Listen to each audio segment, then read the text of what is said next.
எல்லாருக்கும் வணக்கம். என்னுடைய ராதா ராமராவ் சேனலுக்கு உங்கள் எல்லாரையும் வெல்கம் பண்ணுறேன். இந்த வீடியோவில் தேங்காய் பால் அரிசி கஞ்சி எப்படி செய்யலாங்கிறத பார்க்க போகிறோம். வெயில் காலத்தில் உடம்பை எப்போதும் குளிர்ச்சியாக வச்சுக்கணும். அந்த மாதிரி குளிர்ச்சியாக வச்சுக்கணும் அப்படிங்கிறப்ப மோர் நிறையா குடிக்கலாம், நுங்கு சாப்பிட்லாம், இளநீர் சாப்பிட்லாம்பாங்க. நிறைய பேருக்கு சைனஸ் ப்ராப்ளம் இல்லை, இந்த மாதிரி குளிர்ச்சியாக குடிக்கிறப்போ உடம்புக்கு ஒத்துக்காது. அப்படிங்கிறப்ப அவங்க உடம்பை சமநிலையில் வச்சுக்கிறதுக்கு இந்த மாதிரி தேங்காய் பால் சேர்த்து கஞ்சி குடிக்கலாம். இது எந்த ஒரு சைடு எஃபெக்ட்டும் பண்ணாது. முக்கியமாக பார்த்தீங்கன்னா, இந்த கோடை காலத்தில் நிறைய பேருக்கு காமாலை நோய் வரும். அது ஏதாவது ஒரு காரணத்தில் இருக்கலாம். அந்த மாதிரி காமாலை நோய் வந்தவங்களுக்கு மிகச்சிறந்த உணவு அப்படின்னு பார்த்தீங்கன்னா இந்த தேங்காய் பால் அரிசி கஞ்சி சொல்லலாம். விரதம் இருக்கிறவங்க விரதம் முடித்தோடனே இதை முதல்ல சாப்பிட்டா அசிடிட்டி வராமல் இருக்கும். இந்த வீடியோ ஸ்கிப் பண்ணாமல் பாருங்கள். எல்லாருக்குமே இந்த வீடியோ ரொம்பவே யூஸ்ஃபுல்லாக இருக்கும். இந்த வீடியோ பார்க்குறதுக்கு முன்னாடி இது வரைக்கும் என்னோட சேனலுக்கு சப்ஸ்கிரைப் பண்ணாத வீவர்ஸ் உடனே சப்ஸ்கிரைப் பண்ணி பக்கத்தில் இருக்க பெல் பட்டனும் ப்ரெஸ் பண்ணாதான் நான் போடுற புது புது வீடியோ உங்களுக்கு நோட்டிஃபிகேஷனாக கிடைக்கும். நீங்களும் தொடர்ந்து அந்த வீடியோ பார்க்கலாம். இப்போ தேங்காய் பால் அரிசி கஞ்சிக்கு முடிஞ்ச வரைக்கும் பச்சரிசி எடுத்துக்கிறது நல்லது. அரை கப்பு பச்சரிசி எடுத்திருக்கேன். 3/4 கப்பு தேங்காய் துருவல். வெறும் தேங்காய் மட்டும் சேர்க்காம ஒரு 10 பாதாம், உடம்புக்கு ரொம்ப நல்லது. பாதாம் சேர்க்குறப்ப கஞ்சி நல்ல டேஸ்ட்டாக இருக்கும். கசகசா வயிற்று புண்ணை குணப்படுத்தக்கூடிய சக்தி உண்டு.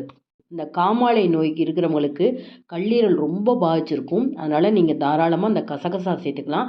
கசகசா இல்லாத நாடுகளில் தாராளமாக நீங்கள் பாதாம் பருப்பை கொஞ்சம் அதிகமாக சேர்த்துக்கோங்க. 2 முறை நான் தண்ணியில் சுத்தம் பண்ணியிருக்கேன் இந்த பச்சரிசியை. இப்போ ஒரு 2 டீஸ்பூன் தேங்காய் துருவலை தனியாக எடுத்து வச்சுக்கலாம். எடுத்து வச்சுட்டு இப்போ நம்ம மிக்ஸி ஜாரில் இந்த தேங்காய் பால் எடுக்க போகிறோம். எப்படி நம்ம தேங்காய் பால் எடுக்கணும் அப்படின்னு பார்த்தீங்கன்னா, நார்மல் பச்சை தண்ணி நீங்கள் சேர்த்து தேங்காய் பால் எடுக்கிறத விட கொஞ்சம் மிதமான சூட்டில் நம்ம தண்ணி சேர்த்துண்டு நம்ம தேங்காய் பால் எடுக்கிறப்ப நல்லா உங்களுக்கு தேங்காய் பால் நிறையவே கிடைக்கும். முதல் தேங்காய் பால் நான் எடுத்திருக்கேன் பாருங்கள். ஒவ்வொரு முறையும் ஒரு அரை கப்பு தண்ணி சேர்த்துக்கிறேன். அதை நம்ம தனியாக எடுத்து வச்சுருவோம்.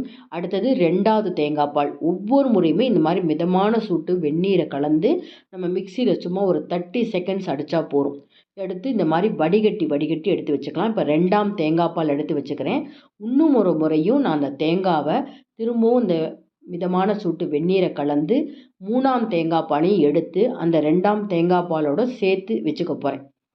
இதை நம்ம சாதம் வேக வைக்கிறப்ப நம்ம உபயோகப்படுத்திக்கலாம். முதல் தேங்காய் பாலை நம்ம கடைசியாக கஞ்சி முடிக்கிறப்ப சேர்த்துக்கலாம். ஏன்னா முதல் தேங்காய் பாலில் தான் நிறைய சத்துக்கள் இருக்கும். அதை நம்ம அடுப்பில் போட்டு ரொம்ப நேரம் கொதிக்க வைக்கக்கூடாது. இப்போ 3ஆம் தேங்காய் பாலையும் சேர்த்து ஒரு கப்பில் எடுத்து வச்சுருக்கேன். அரிசி அலம்பிட்டு 1 கப்பு தண்ணி சேர்த்துருக்கேன். இந்த முதல் தேங்காய் பாலை தனியாக எடுத்து வச்சுடலாம். இந்த 2ஆம் பால் 3ஆம் தேங்காய் பாலில் இருக்கிற மொத்த அளவுகளில் பாதி அளவு தேங்காய் பாலை இந்த அரிசி கூட சேர்த்தாச்சு. இப்போ அரை கப்பு அரிசினா 1 கப்பு தண்ணி, அரை கப்பு 2ஆம் 3ஆம் பால் தேங்காய் பாலை சேர்த்து இப்போ குக்கரில் ஒரு மீடியம் ஃப்ளேமில் 6-7 விசில் வைக்கலாம். நிதானமான சூட்டில் அது வேகட்டும். இப்போ பாதாம் பருப்புலேருந்து தோல் எடுத்திருக்கேன். ஒரு 10 பாதாம் வச்சுக்கோங்க. ரெண்டுமே ஒரு 2 மணி நேரம் ஊற வச்சுருக்கணும். கசகசாவையும் ஊற வச்சது சேர்த்துட்டு இது கொஞ்சம் சின்ன மிக்ஸி ஜார்னால அரைப்படாது. அதனால் கொஞ்சம் தேங்காய் துருவலையும் சேர்த்து நைஸாக அரைச்சிட்டு வந்துடுறேன். இப்போ குக்கர் திறந்து பார்ப்போம்.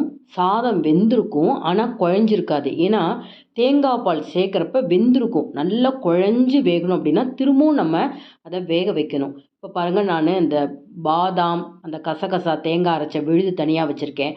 இந்த 2ஆம் பால் 3ஆம் பால் எடுத்து வச்ச பாக்கி இருக்குது பார்த்தீங்கன்னா, அதையும் எடுத்து வச்சு அதோட இன்னொரு அரை கப்பு தண்ணியை சேர்த்து கொஞ்சம் கொதிக்கணும். கொதித்ததுக்கப்புறம் நம்ம குக்கரில் வேக வச்ச அந்த அரிசி சாதத்தை சேர்க்கணும். அடிகனமான பாத்திரம் எடுத்துக்கோங்க. நல்லா குழையணும். இந்த மாதிரி செய்கிறப்ப நமக்கு இப்போ தேங்காய் பால் எல்லாமே சேர்த்துட்டோம் இல்லையா? முதல் தேங்காய் பால் மட்டும்தான் இருக்குது. தேவைப்பட்டால் இப்போ நம்ம நார்மல் தண்ணியை கொஞ்சம் கொஞ்சமாக சேர்த்துன்னு வரணும். ஏன்னா அந்த சாதம் பார்த்திங்கன்னா நல்லா உருவே தெரியாமல் நல்லா குழஞ்சி இருக்கணும். இது வயசானவங்களுக்கெல்லாம் ஏதாவது அவங்களுக்கு ஒரு நல்ல ஹெல்த்தியான ஆகாரம் கொடுக்கணும், ரசஞ்சாதம் கூட கொடுக்க முடியாது, அந்த அளவுக்கு உங்களுக்கு வயிறு புண்ணாக இருக்குது அப்படின்னா அடிக்கடி தினமுமே கூட நீங்கள் தாராளமாக இந்த தேங்காய் பால் அரிசி கஞ்சி கொடுக்கலாம். கேன்சர் பேஷண்ட்ஸ்லாம் பார்த்திங்கன்னா ரேடியேஷன் கொடுத்தப்பறம் அவங்களுக்கு வயிறு தொண்டையெல்லாம் ரொம்ப புண்ணாக இருக்கும். இந்த மாதிரி கஞ்சி பார்த்திங்கன்னா ரொம்ப உங்களுக்கு ஈஸியாக இருக்கும் சாப்பிட்றதுக்கு, வயிற்று புண்ணாற்றும். இப்போ நான் கல்லுப்பு சேர்க்குறேன். கல்லுப்பு இல்லை அப்படிங்கிறவங்க நீங்கள் இந்துப்பு சேர்க்கலாம். உடம்புக்கு ரொம்பவே நல்லது. இப்போ பாருங்கள், நல்லா சாதம் குழஞ்சப்பறம் நம்ம தேங்காய், கசகசா, பாதாம் சேர்த்து அரைச்சோம் இல்லையா? அதையும் சேர்த்துட்டு அந்த கிண்ணத்தில் கொஞ்சம் ஒட்டின்றதுனால இன்னொரு நார்மல் வாட்டரையும் சேர்த்து நல்லா மிக்ஸ் பண்ணுறேன். கொஞ்சம் அந்த பாதாமும் சேர்த்து ஒரு 1லேருந்து 2 நிமிஷம் கொதிக்கட்டும். திக்காக இருக்கக்கூடாது, செமி சாலிடாக இருக்கணும். கஞ்சி அப்படின்னா நம்ம டம்ளரில் போட்டு குடிக்கிற மாதிரி இருக்கக்கூடாது. ஒரு கப்பில் ஸ்பூனில் போட்டு நம்ம சாப்பிட்ற அளவுக்கு செமி சாலிடாக இருக்கணும். இந்த மாதிரி கிளறப்பே இன்னும் தண்ணி தேவைப்பட்டதுன்னா தாராளமாக ஒரு 1/2 கப்பு சேர்த்துக்கலாம். இன்னும் நம்ம இறக்கி வச்சப்புறம் முதல் தேங்காய் பால் சேர்க்க போகிறோம். இப்போ பார்த்தீங்கன்னா இதை நான் பச்சரிசியில் செஞ்சேன்னு சொன்னேன். சிறுதானியத்தில் வேணும்னா செய்யலாம். முக்கியமாக நம்ம எடுத்துக்கக்கூடிய அது சிறுதானியமோ அரிசியோ சீக்கிரம் ஜீரணம் ஆகிற மாதிரி இருக்கணும். அந்த மாதிரி நீங்கள் அரிசி செலக்ட் பண்ணிக்கோங்க. இப்போ நல்லா உங்களுக்கு அரிசி குழைய வெந்தோடனே முதல் தேங்காய் பால் சேர்த்துட்டு அந்த கப்பில் இன்னும் கொஞ்சம் தண்ணியை சேர்த்து நான் கலந்துக்கிறேன். தேங்காய் பால் சேர்த்து கலந்து விட ஆரம்பித்த உடனே நம்ம அடுப்பை நிறுத்திடணும். தேங்காய் பால் அதுவும் முதல் தேங்காய் பாலில் தான் நிறைய சத்துக்கள் இருக்கும். வயிற்று புண்ணை ஆற்றும். கேன்சருக்கெல்லாம் பார்த்திங்கன்னா வெறும் வயிற்றில் தேங்காய் எண்ணெயை குடிங்க அப்படின்லாம் கூட சொல்கிறாங்க, த்ரோட் கேன்சர் இருக்கிறவங்களுக்கு. அதனால் தேங்காயில் அவ்வளோ சத்துக்கள் இருக்குது. அடுப்பை நிறுத்திடலாம். இப்போ இதுக்கு ஒரு தாளிதம் சேர்க்கலாம். தேங்காய் எண்ணெயோ இல்லை நல்லெண்ணெயோ. இதுக்கு பார்த்திங்கன்னா ஜீரகம் ஏன் சேர்க்குறோம் அப்படின்னா நல்ல ஜீரண சக்தி கொடுக்கும். இதுவும் வயிற்றுக்கு ரொம்ப நல்லது. கொஞ்சம் பெருங்காயம் சேர்க்குறேன். நீங்கள் பேஷண்ட்ஸுக்கு கொடுக்குறதா இருந்தால் இந்த பச்சை மிளகாவை சேர்க்காதீங்க. அதுவுமே கொஞ்சம் பெருசு பெருசாக சேர்க்குறேன். ஏன்னா பார்த்து நம்ம இதை எடுத்து வச்சு சாப்பிட்ணுங்கிறதுக்காக கருவேப்பிலை சேர்க்குறேன். அதனால் பேஷண்ட்ஸுக்கு கொடுக்குறதா இருந்தால் கண்டிப்பாக அந்த பச்சை மிளகாயை தவிர்த்துட்டு ஜீரகம், பெருங்காயம், கருவேப்பிலை இதை மட்டும் தாளிதம் போட்டு நீங்கள் சேர்த்துக்கலாம். அது காமாலை நோய் இருக்கிறவங்களுக்கு இதையும் தவிர்த்துட்டு வறுத்த ஜீரகப்பொடி சேர்த்துக்கோங்க. அவ்வளோதான், வேறு எதுவுமே சேர்க்காதீங்க. காமாலை இருக்கிறவங்களுக்கு இந்த எண்ணெய் கூட சேர்த்துக்கக்கூடாது. அதுக்காக குறிப்பாக சொல்கிறேன். நல்லா மிக்ஸ் பண்ணிவிட்டு காமாலை நோய் இருக்கிறவங்களுக்கு பார்த்திங்கன்னா தயிர் சாதம், ஆப்பம், இடியாப்பம் இதை மட்டும்தான் சாப்பிட்ணும்.